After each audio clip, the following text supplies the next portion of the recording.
Let me begin with a simple but uncomfortable question. If freedom is so valuable, why do so many people avoid it? We like to believe that human beings naturally desire freedom. We celebrate it in speeches, defend it in arguments, and romanticize it in stories. And yet, when freedom actually presents itself, real freedom, not the symbolic kind, most people turn away. Why? Today, I want to explore a disturbing idea, that many of us are not forced into modern forms of servitude. We choose them, maintain them, and even pay for them. Not because we are weak, but because we are afraid of what freedom truly demands. The illusion of freedom, approximately 2 minutes. At first glance, modern life looks like the pinnacle of freedom. We can travel, choose careers, express opinions online, buy almost anything we want. Compared to past generations, we appear liberated. But freedom is not just about options.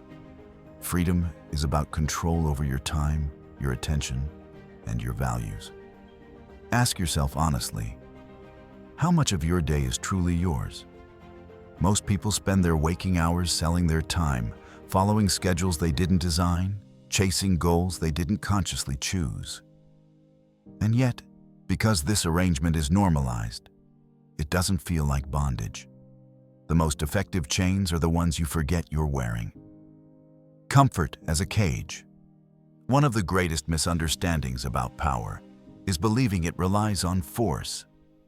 In reality, power works best through comfort. When life is comfortable enough, people stop questioning it. When survival is easy, meaning becomes optional. When entertainment is constant, reflection feels unnecessary. We trade inconvenience for convenience, uncertainty for security, and responsibility for comfort. Over time, that trade reshapes us. We become predictable, manageable, and dependent, not because someone commands us to be, but because it feels easier. Comfort doesn't enslave you all at once. It does it slowly, gently, politely. The psychology of voluntary obedience. Here's something rarely discussed. Most people do not want to be fully responsible for their lives. Freedom demands accountability. It demands that when things go wrong, there is no one else to blame. So instead, people seek systems, careers, ideologies, institutions that tell them who they are and what success looks like. In return, they offer obedience, loyalty, and time. This is not enforced, it is volunteered. Nietzsche warned about this tendency long ago. The tendency to surrender individuality in exchange for belonging.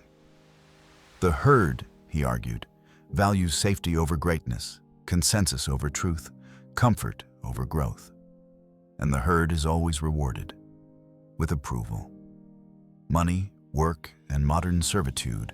Let's talk about money, because this is where the illusion becomes strongest. Money promises freedom, but only after enough of it is earned. So people spend decades chasing a future version of freedom that never arrives. Work becomes identity. Busyness becomes virtue. Exhaustion becomes proof of worth. And because everyone around you is doing the same thing, it feels normal. But ask yourself, if a system requires most people to sacrifice their healthiest years just to survive within it, is that freedom? Or is it dependency disguised as opportunity? True freedom doesn't mean rejecting work. It means refusing to let work define your entire existence. Distraction as control. In earlier eras, control relied on censorship.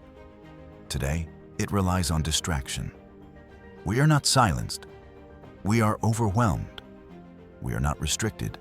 We are endlessly entertained. When attention is constantly fragmented, deep thinking becomes rare. When reflection disappears, conformity takes its place. People become reactive instead of intentional. Ask yourself how often you sit in silence without stimulation. For many, silence feels uncomfortable. even threatening. That discomfort is not accidental. It is the sound of unused freedom, fear of standing alone. One of the greatest barriers to freedom is not external pressure. It is social fear. The fear of being misunderstood, the fear of being judged, the fear of being alone. True independence often means stepping outside shared narratives. It means questioning beliefs that others accept without thought. And that kind of independence comes with a cost: isolation. Most people would rather be accepted than authentic. So they adjust themselves, soften their edges, and silence their doubts. In doing so, they slowly disappear into roles that feel safe, but never fully alive. What real freedom actually requires, real freedom is not comfortable. It is demanding, uncertain, and often lonely. It requires you to examine your values instead of inheriting them. It requires you to manage your time instead of surrendering it. It requires you to tolerate discomfort instead of escaping it. Freedom does not mean rejecting society. It means engaging with it consciously rather than automatically. The free individual is not the one with the fewest obligations, but the one who understands why they accept the ones they do. Awareness as the first act of rebellion. Here is the good news.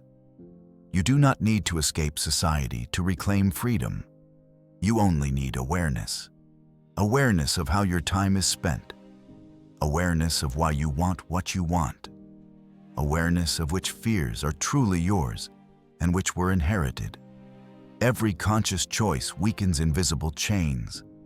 Every moment of reflection restores agency. Freedom begins the moment you stop living on autopilot. Conclusion: choosing conscious living. So, are we enslaved? Not in the dramatic sense. But many of us are unfree by habit, not by force. We trade our autonomy for comfort, our individuality for approval, and our time for illusions of security, all while calling it normal life. The question is not whether the system allows freedom. The question is whether you are willing to live with the responsibility it brings. Because the truth is this: freedom has always been available, but only to those willing to pay its real price.